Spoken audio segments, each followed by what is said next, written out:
Hello Libra, thank you for joining me for your weekly forecast for week commencing the 15th of October for the Sun or the Ascendant. Your ruler Venus continues to track backwards, giving you food for thought when it comes to your resources, but also an appreciation of the things you really value. This could see you wanting to splash out on a luxurious item, or just as easily strip down your life to a very basic level to appreciate what's really important, such as organic vegetables.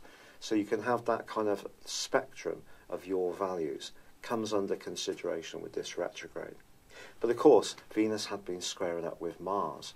That may have made you a bit lusty in the first 2 weeks of this month, or it may have made you feel a bit dissatisfied if it seemed that other people seemed to be having a better time of it. Of course, last week there was a square between the new moon in your sign and also Pluto. Now, the energy between the Sun and Pluto has come to a close, but the fallout from that new moon does continue. So if there is a plan that's important to you as an individual that seems to be obstructed by circumstances, or perhaps your home environment, your living conditions, or even a family member or someone you're close to emotionally who's not quite getting what you want to achieve, it can create some frustration. And with Mercury squaring with Mars this week, that can see all of us feeling a little on edge.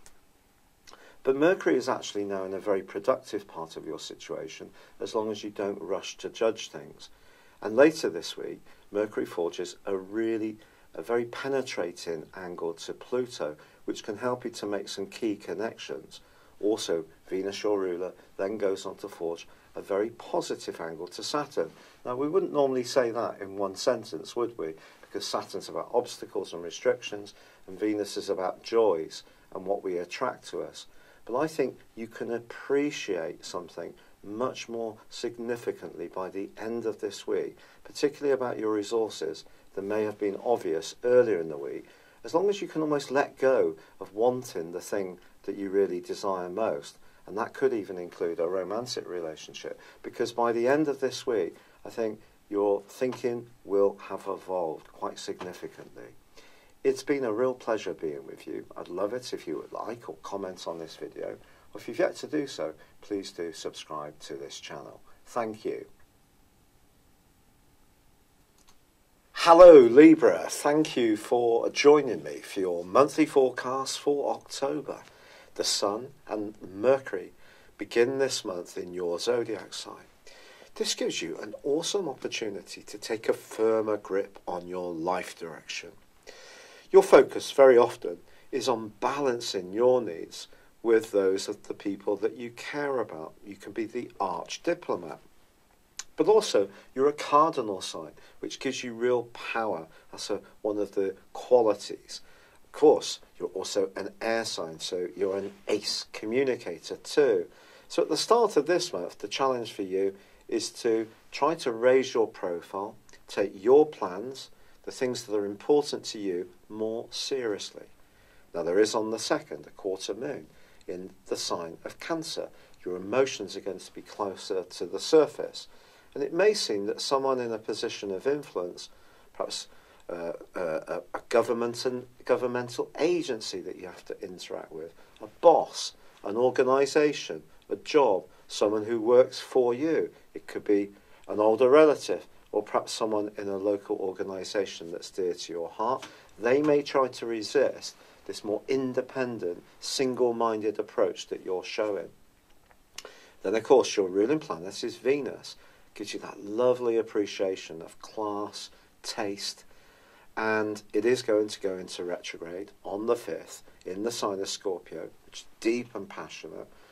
Your attitude to sensuality and intimacy is going to come under the astral microscope through to the end of the month, but I think it could be finances that may need rethinking too, because Venus could slow this part of your life down, or at least see you rethinking something that in the past had been something you automatically wanted to do.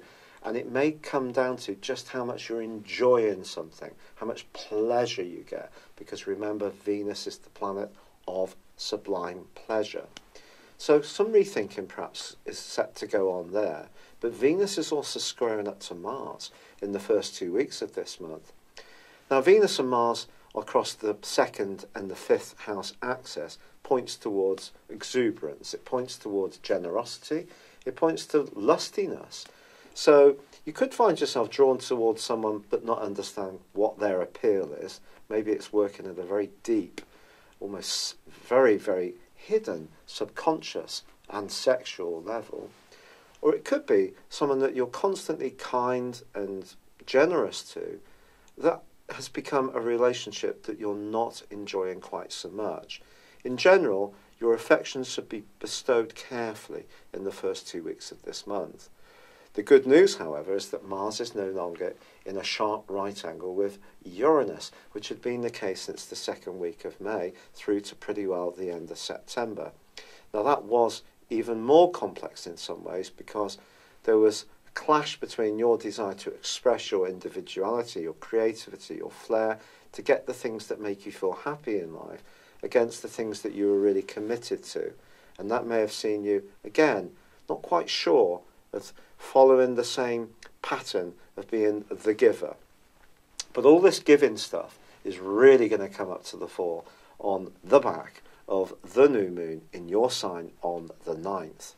Ordinarily, a new moon is wonderful to launch things, to raise your profile, give yourself a glamorous makeover, to think about yourself in a more dynamic way, and this one still can be. However, it is compromised by the dreamy, distorting energy of Neptune, which has really been challenging you since 2012, because that part of you that can be a giver has really been pulled even more into the open by Neptune's self-sacrificing nature. This is the part of your horoscope, the 6th house, is where we do our best for others, and Neptune is very sympathetic.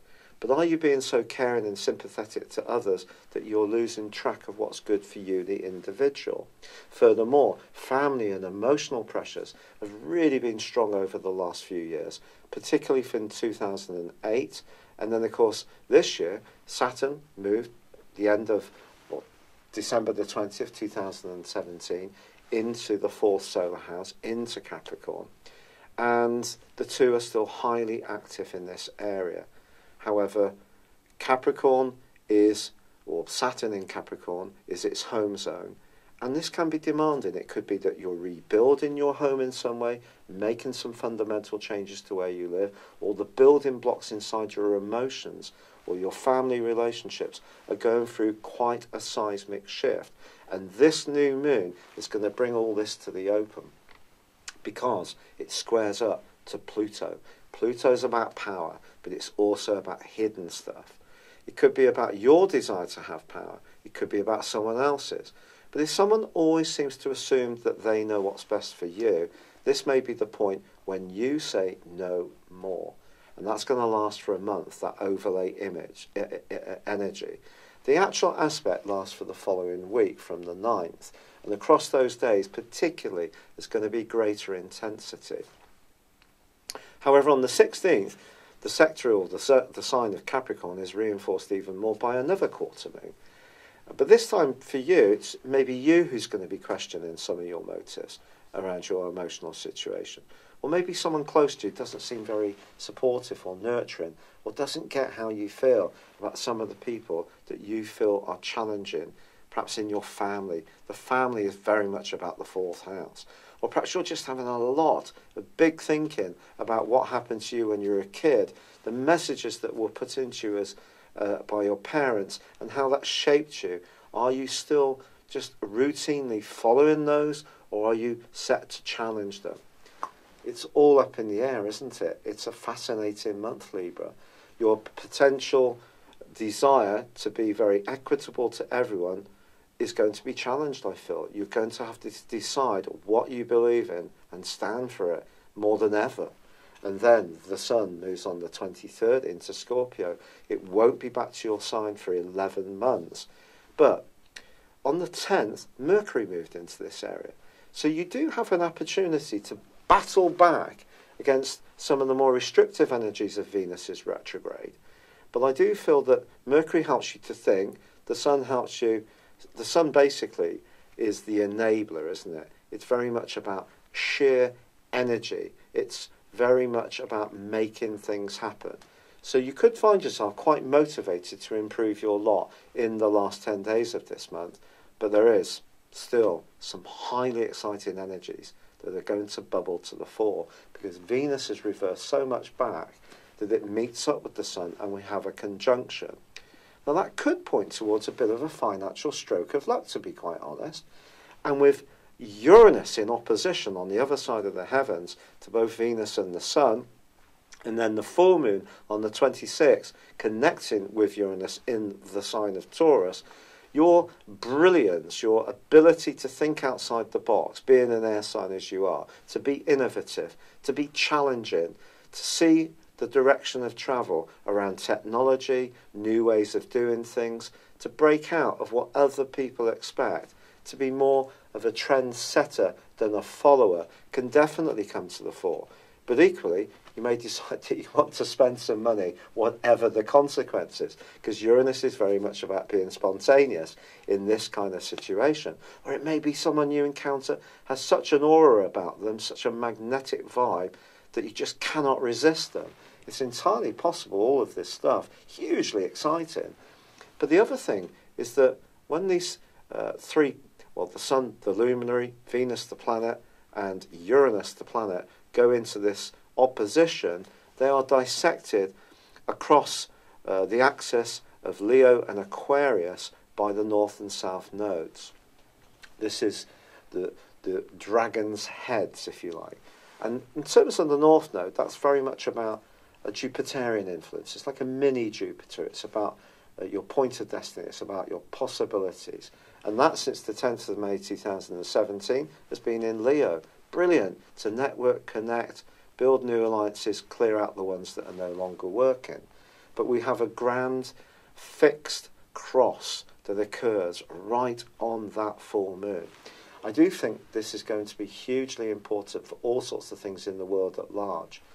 Libran energy is very much about reasonability. It's about weighing up all the different sides of an argument or situation, trying to understand that with with freedom comes responsibility. It's not just about doing what we want. But I think something that's become too intolerable for you around a compromise which you're just not enjoying can see you much more outspoken, but it can also bring huge opportunities to act out your desires in a way which you start to get what you want. Visualize it, order it, cosmically order it if you like. And from the last day of the month, Mercury moves into Sagittarius, which is going to see your mind quicksilver sharp, and you can start to really get even more excited about some of the opportunities coming your way. It's great to be a people pleaser. I am. I've got a Libra ascendant. Do you know, I think I spent so much of my life worrying about what other people think. And it's so important to be sensitive to others, to be caring, to be compassionate, to do our bit for society, to be a thoughtful person, but not to the point that it diminishes your individuality. And there are challenges coming from your own emotions, from the family, from where you live, or it could be around a relationship, around what you value, what someone else values. It may be about your ability to manifest new monies, or to come to terms with monies that no longer are working for you. But this is a time of opportunity as well. And it's an exciting time, and one you should try to grab with both hands. I've really been struggling with the rheumatoid arthritis, and I'm so grateful for all the kind messages, suggestions and support. I'm listening to all those natural ones. I'm doing so much. Serepites, I'm doing turmeric, heated of course. I'm doing ashwagandha tea. I'm, taking fish oil. And cherry is supposed to be very good for us too, taking that. And it isn't working. The rheumatoid arthritis is aggressive. The first drug they put me on hasn't worked. I've had to go on steroids because I was in so much pain. And now, if this latest push that I'm doing using CBD oil as well doesn't work, I will have to go on methotrexate, which is a chemo drug. So all your support and warmth has meant so much. I'm so, so grateful. And I wish you all the best for and 18th October. For now, good luck and goodbye. Hello, thank you so much for watching my video. I'd love you to join me at my Horoscope Ace app. You can find this at www.horoscope-ace.com. You can use it through Android, iOS, Apple or Facebook. Check out your ascendant or your moon sign or download your free birth chart. There's all your favourite videos, plus there are daily, weekly, monthly and yearly horoscopes for general, love, Chinese and Indian astrology. If your passion is tarot, there's my brilliant 3-card money or love tarot readings too. And it's all there at www.horoscope-ace.com. Thank you.